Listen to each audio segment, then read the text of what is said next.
everyone, Nisabel here. I want to take some time today to thank each and every one of you for helping us get to 10,000 subscribers on YouTube. I honestly never thought we would get here, but I hope with your help, we can keep taking on new and exciting projects to make music more fun. So to celebrate, I asked you to submit any and all questions you may have for me on Patreon, Instagram, and YouTube, and not gonna lie, there were a lot. So since we got a fair bit to get through today, let's dive in. All right, so first question, when did you start playing guitar and what was the best learning tool for you to get better? So I actually started out playing bass first when I was about 10 years old, and I kind of dabbled here and there in guitar for songwriting purposes, but honestly, I tried to keep my distance since guitar was a bit more of my brother's domain. It wasn't until I was about 18 and ended up playing guitar in a band that I started taking it a bit more seriously. As for learning tools, I've always maintained that the best way to get better is to play with other people, but more specifically, play with people who are much better than you are. I think of music as first and foremost a form of communication, and just like learning any new language, you can practice all the phrases and scales you want on your own, but to get real context of how to use your voice on your instrument, you need to converse with other people. And on top of that, having these conversations with people who are much more skilled and experienced than you gives you the space and the motivation to grow. I wouldn't be half the musician I am today if I didn't constantly have people that I was trying to catch up with. How long after picking up the guitar did it take to first start tinkering and modding? Honestly, it took me only about a year. I got my first bass, this little Epiphone EB0 starter kit for Christmas when I was 10, and I think the following summer, right around the time I turned 11, I picked up a DiMarzio Model 1 and installed it. This is the first modding project I'd ever taken on besides like changing strings, and not gonna lie, it was really difficult. I couldn't read the wiring diagram, I didn't know the first thing about how guitar wiring even worked, and I kept burning myself to the point of tears with my iron, but after hours and hours of struggling,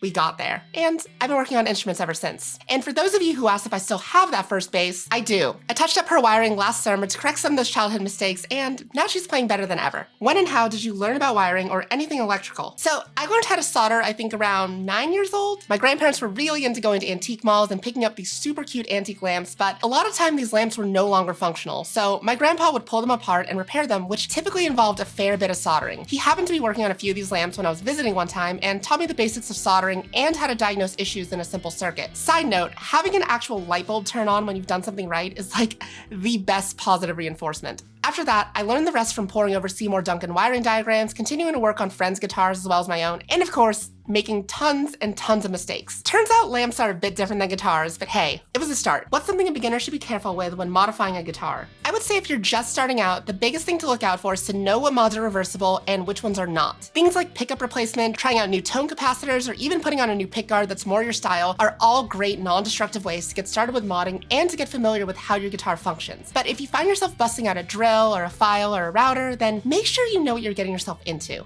Luckily nowadays, even mods that used to be destructive are reversible with the right conversion parts, but remember that if you're removing any wood or metal from existing parts on your guitar, it's gonna be a lot harder to add that material back if you change your mind. What modding mistake have you learned from the most? So there's a couple different ways to answer this, but I'll go with a mistake that was so bad that I never made it again. One of the many times I was working on my brother's old Epiphone, I was putting in a new pot and it just wasn't fitting all the way into the body. Like the top of the pot was coming through, but it just kept getting caught on something and the threading wasn't exposed enough to actually put a nut on. I thought that maybe I hadn't widened the holes enough, so I got to work filing and checking for fit over and over again until the hole was almost like a ½ inch wide. That's when I noticed I had messed up. I don't know if I was just tired, I'd been drinking while working on this one, but it turned out that I'd left the nut and washers screwed onto the pot while I was trying to mount it onto the body, and that's what kept getting caught. So I quickly took off the assembly, added a couple locking nuts, mounted the pot, and never spoke of it again. Until now. Bottom line, and this should be obvious to everyone except for me apparently, make sure you take off your mounting hardware before you try to mount your pots. What are some dream mods you hope to learn or do on your instruments in the future?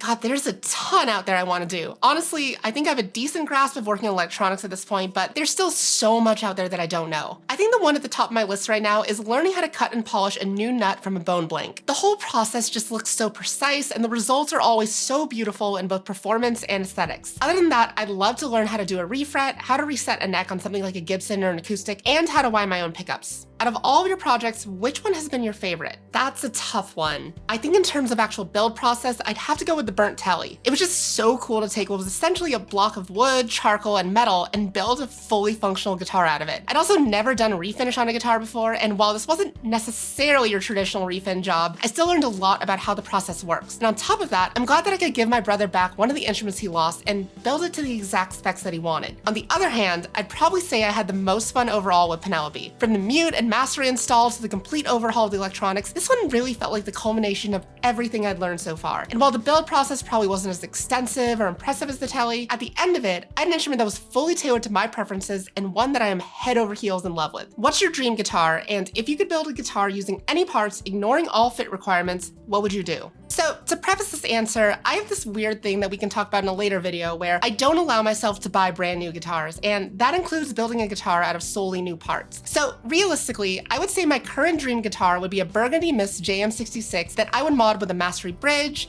AVRI vibrato, a Novak Cunifé JM wide range in the bridge with a tone knob replaced with a variable coil split, and a Novak JM fat in the neck. Her name would be Floros, and I would love her dearly. But if we were to ignore my weird hangups and I could build anything I wanted, then we could get a little weirder. I would want a thin line Jaguar in black with off-white binding and all rose gold hardware, including the mute plate, AVRI vibrato, control plates, tuning machines, and even the frets. The top would be made of spruce and the back would be made of maple, just like my violin. For the pickups, we'd go with the same lollers that Ariel has, but with a push-pull series parallel switch in the tone knob. The neck would be made of roasted maple with an ebony fretboard matching a headstock and a 7 1/4 to 16-inch compound radius. And finally, there would be no fret marker inlays except for this necklace that I always wear inlaid into the 12th fret. And that would be my fantasy world dream guitar. How well do you need to understand the wiring of a guitar in order to mod it? So this may be a bit of a hot take, but I would argue that you don't need to understand it at all. In the simplest terms, something like pot or pickup replacement really only requires you to detach something and put something else exactly where the old thing was. So as long as you can accurately keep track of where and how the old component was attached, you should have no issues even without understanding what you just did. That being the case, I think of understanding guitar circuitry like understanding music theory. You can obviously play and create incredible music without even knowing how to read sheet music, but just like with circuitry,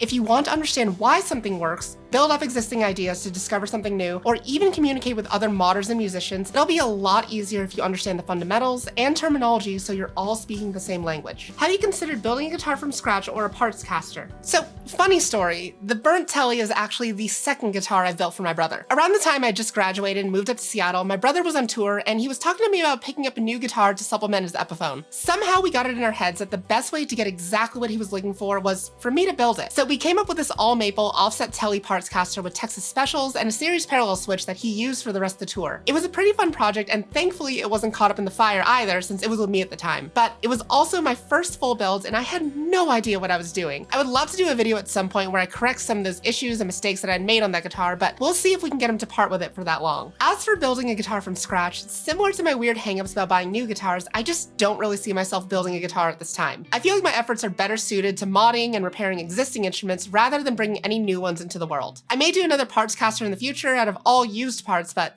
we'll see. Humbuckers are single coils, and do you believe in tone wood? I feel like it depends on the context. If I'm playing complex polyphonic parts that require pretty clear articulation, then I'll typically prefer single coils. While if I'm playing chunky rhythm parts with power chords or like ripping monophonic leads with tons of gain, then I'll go for humbuckers instead. I've also come to really like the way the single coils handle fuzz. For tone wood, in my experience, it definitely does make a difference. For example, Hazel and my brother's offset Tele both have Texas specials in the neck position as well as the same pot and cap values. But my brother's guitar is made of maple while Hazel is made of pine, and they sound like completely different guitars. That being the case, I think there's a lot more things that affect tone in a far more meaningful way than tone wood does, like pickups, pedals, amps, and most importantly, the person playing the guitar. Who are some artists that inspire you most, and who are your guitar influences? So my influences have definitely changed a lot over the years. Like when I was in college, I played in a jazz combo, so I was listening to a lot of Freddie Green and Pat Metheny, and afterwards, I went through a phase where I was blasting Periphery, BT Bam, and Plini all day. But for the past few years, I find myself reaching for a lot of J-pop bands like Zuto Mayo or Koshunye, especially when it comes to how their bass parts interact with their melodies. But for guitar specifically, I think the people who have had the biggest influence on how I play, or rather how I want to play, are Yvette Young, Tim Henson, and Silhouette. And before we jump into the rest of the questions, a few people reached out asking if I would work on their guitars or other projects. And while I'm incredibly flattered that you would ask someone like me to work on an instrument that probably means a lot to you, at this time, I am not taking on anyone's projects. Now, it's not that I don't want to, it's more that I don't think I have enough experience nor the skill set to be able to give you exactly what you're looking for. As I improve and get more confident in my abilities, that may change in the future, but for now, I wish you all the best on your own modding adventures, and I will always be here to share everything I've learned along mine as well. Okay, so we have a bit more to get through, so let's do a lightning round. How do you choose the names for your guitars? So all of my guitars are actually named after different Gundams. We have Hazel, Ariel, Banshee, Penelope, and last but not least, Barbie, which is of course short for, you guessed it,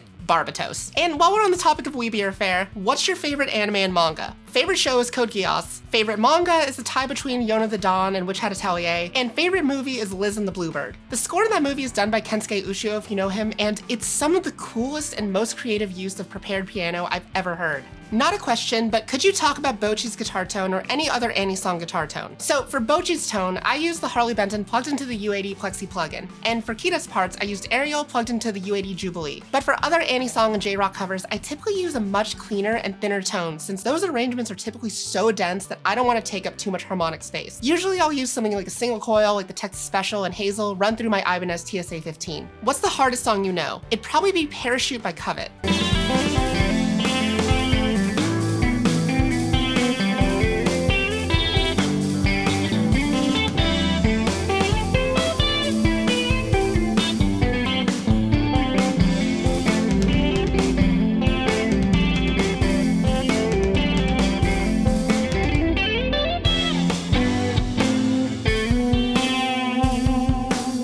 Favorite pop artist? Hands down, Churches. Favorite Gibson body shape? For me, it's kind of a tie between the 335 and the Gibson Victory bass. How do I make my single coil Telecaster cut through in a live band situation? I found the sweet spot where boosting the mids on my processor helps a lot to balance with my band's bassist and drummer, but as soon as my vocalist gets a bit too loud, my guitar dips. Send help, please. So take my thoughts with a bit of a grain of salt since I can't actually be there to hear what's going on, but I would assume this is a case of auditory masking or two sounds trying to take up the same sonic space at one time. So maybe try using an EQ pedal that cuts out the mid-range frequencies where your singer is strongest and only kick it on when your singer is singing and turn it off when they're not. Which guitar of yours is your favorite? You know, if you'd asked me like 8 months ago before I swapped out her neck, I would have said Hazel, but honestly nowadays, I find myself grabbing Ariel first every single time I play. When will your music be on Spotify? So originally I wasn't gonna put anything up on Spotify, but at this point enough people have asked that I'm starting to reconsider. So here's what we'll do.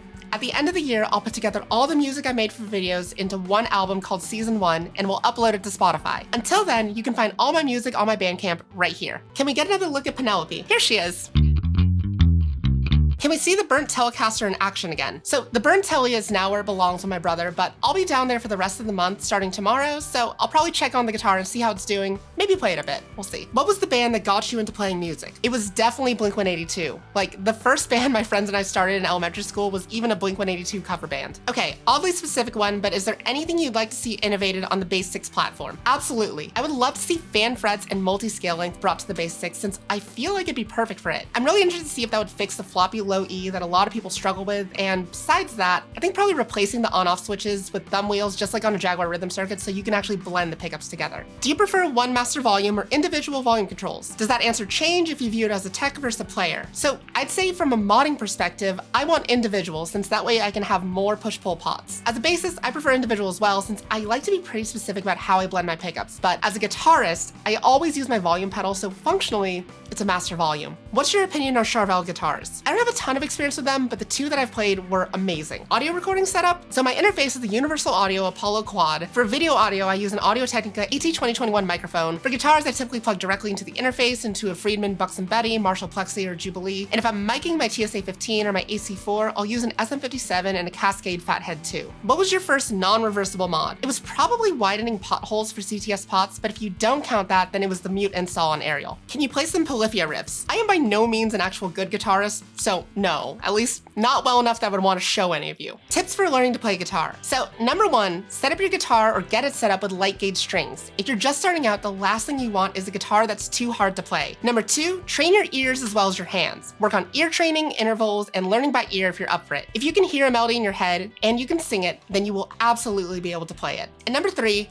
practice to a metronome. This will help you develop a steadier sense of rhythm, and it also helps you understand how a riff works and where all the main beats fall. And final question, tips for guitarists with a very tight budget. So this may sound really weird, but before you go to play your guitar, wash your hands every single time. The dirt and oils on your hands can build up on your strings over time and drastically shorten the lifespan of your strings. And I don't know if you've seen recently, but strings are getting like super expensive. For budget mods, pots are usually pretty affordable, making them a really good starting point. Even like push-pull pots are only $10. And finally, ask around to see if anyone's getting rid of spare parts. A lot of modders and builders have huge libraries of parts that they've kept from previous projects they may be willing to part with. I know when I was still working at a music store, I offered to replace the pickups on all of my coworkers' guitars for free, but only if I got to keep their old pickups. And that's how Hazel got all of her past and current pickups. And that's all of them. Thank you so much again, everyone, for helping us get to 10,000 subscribers, and we'll have to think of something else fun to do for the next milestone. I'll be taking a bit of a break from filming for the rest of the month to work on some personal stuff, but once I'm back in August, we'll tackle a tutorial on coil splitting as well as a couple new build projects. But until then, thanks for watching, everyone. I'll see you in the next one. Happy playing!